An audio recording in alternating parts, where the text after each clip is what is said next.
What are some of your Magic the Gathering bucket list items that you must get? It could be a certain precon, a certain deck, a certain card. It could be playmats that you have to get. It just has to be something that you're really, really passionate about and you want to get someday.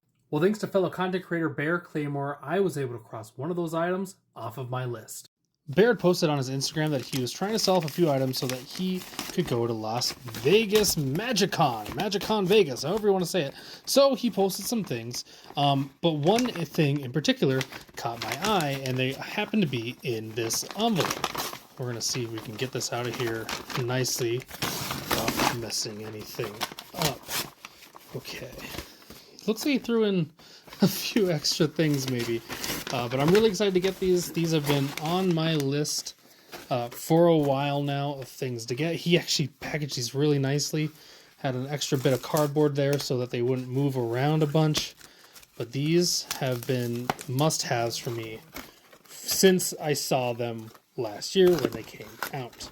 And that is the Wolverine and Storm comic books or magic card comic books. I am so excited to finally have these things.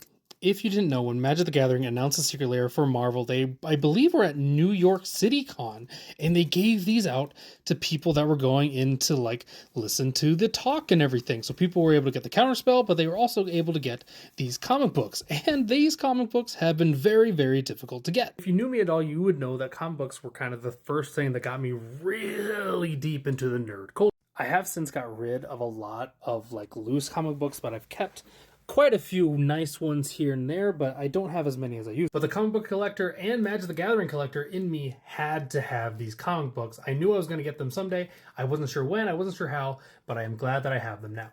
But now the next step for me is to slab these things up and probably get them graded, which will be the first thing I've ever gotten graded. But these things tie so much of what I love into one thing that it just makes sense for this to be the first thing I get graded. So again, big shout out to Bear Claymore on getting me these. This was incredible. So happy to finally have these, and I can't wait to display them in my room that is a total mess right now.